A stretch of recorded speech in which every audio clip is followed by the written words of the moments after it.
To quote the Ohio Players, fire! Dun dun dun dun dun dun. Be strong.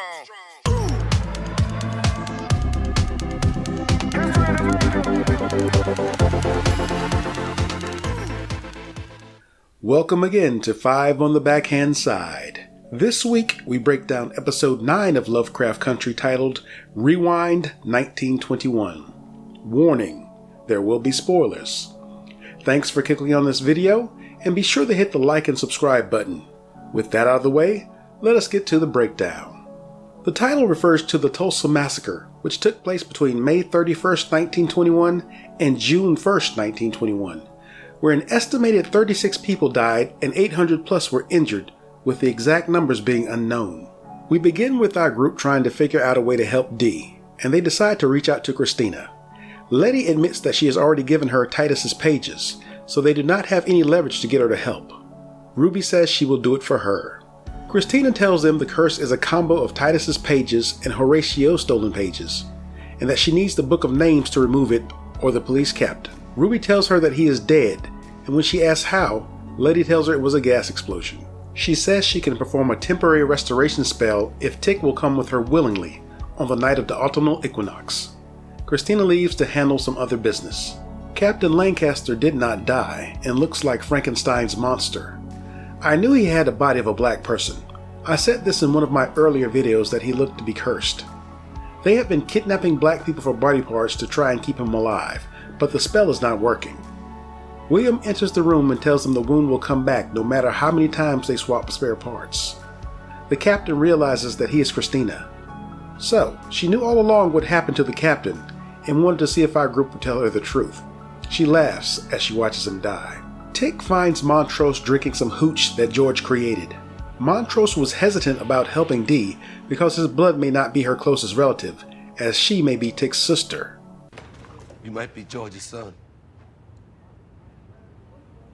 There it is. Montrose finally tells Tick that he may not be his son. Tick's entire world just keeps crashing down around him, as secrets just keep oozing out from a festering wound. Is Dee sick? There she is. Hippolyta is back and enters the scene like Black Panther in Avengers Endgame. I enjoyed this shot, and it was great to see the cast all together in one scene. Dee is turning into one of the demon pickaninnies, and Christina starts to perform the spell. Maggots and flies leave her arm as it appears to have worked. Ruby and Christina leave, and the rest of our group try to find out a way to help Dee. Hippolyta uses her big brain and produces a plan. They will need to head back to the observatory and time travel and get the Book of Names. We finally know where she was. The lady has infinite wisdom and plans to use it to save her baby. One thing about Ruby and Christina's relationship is that she has not shied away from telling Ruby the truth when she asks. She promises not to hurt Letty, and Ruby kills Dell. She says she always wanted to be a redhead. Montrose begins to show signs of PTSD, just thinking about going back to Tulsa. And Letty finally lets the cat out of the bag, but the bag already had a hole in it. Montrose tells her that her baby will be a boy. Hippolyta gets the machine working. To give it instructions. What's a mother lord? Yep, Hippolyta has seen a lot. And before our trio enters the portal, she says what every time travel scene does. Once you're there, be careful not to do anything that might change this future. Tick and Letty jump in, but Montrose hesitates. Was Tick doing a long jump or something? What was up with that plant before jumping? They are back in 1921 Tulsa. Suspension of disbelief alert. Tick manages to find clothes for all of them that fit exactly so they can blend in with the time period. Where did he find these clothes? They begin their journey to find the book, and they really did a great job of showing Black Wall Street. If this is how it really was, it was so full of life and hope for our people. They can make an entire series on this. Montrose is still freaking out. This is just too traumatic for him. Really, Tick and Montrose? Must we have an argument right at this moment? What did Hippolyta tell you? Whatever's going on between you all, leave it here, right? While scouting out Tick's mom's house, they see a younger version of Montrose being abused by his father, mentally and physically.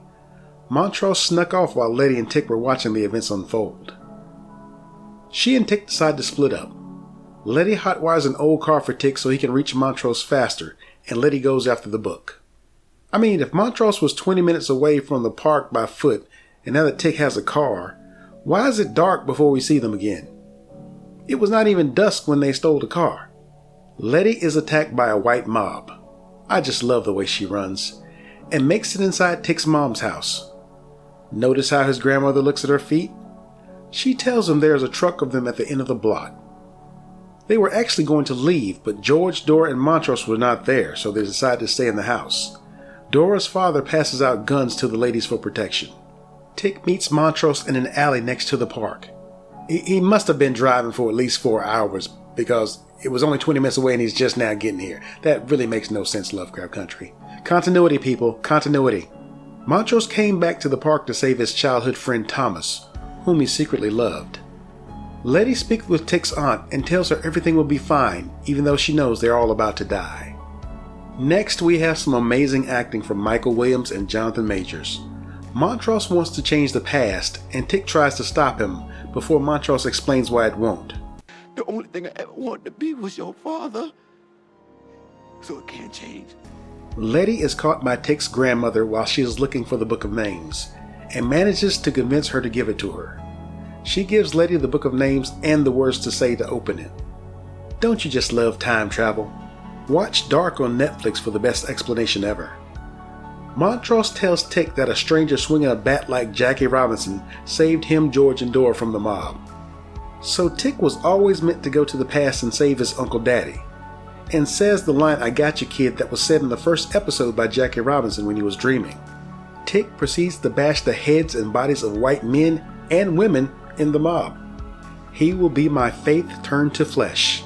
Letty stays with Tick's grandmother while she is engulfed in flames, as Sonia Sanchez's poem Catch a Fire is read. Fighting continues in Greenwood as Tick and Montrose make their way back to the Stratford Hotel and notice something is wrong with the portal. Tick has to jump quickly through the portal as Hippolyta is not able to keep it open, leaving Montrose behind. As Montrose stares out of the window and sees the city burning, he recalls fond memories of events that took place there. Tick encourages Hippolyta to summon the strength to reopen the portal for Dee. Her eyes glow white and she begins to levitate. Does Letty think we have all damn day for her to stroll down the street? People are waiting on you. This scene really infuriated me until I found out later that it was a reference to Mozart's The Magic Flute, where a character walks through fire. Hippolyta's hair turns blue and she foams from the mouth while trying to keep the portal open. Letty and Montrose make it through, and Hippolyta collapses into Tick's arms. As they say in Spain, el fin. So what did you all think of this episode? I'm going to give this a 5. Actually, I'm going to give this a 4 out of 5. Michael K. Williams brought the fire, no pun intended, for this episode. I don't know how many times I have to say it, but this entire cast deserves an Emmy.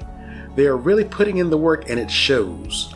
We got to see the amazing Regina Taylor, who played the role of Hattie, Tick's grandmother. She is such a wonderful actress. The episode was directed by Jeffrey Nachmanoff, who wrote the screenplay for the 2004 blockbuster The Day After Tomorrow. She has some real heavy hitters working on this show. The screenplay for this episode was written by Misha Green, Jonathan I. Kidd, and Sonia Witten Autometon. Composer Laura Cartman wrote an opera just for this episode, performed by operatic soprano Janai Brugger, and approximately 30 instrumentalists working in their own homes to bring this to the screen. One final note, there's only one episode left, so let's enjoy the rest of this ride. Thanks again for watching this video, and be sure to hit the like and subscribe button to this channel and others similar on the way out. And always, keep it copacetic.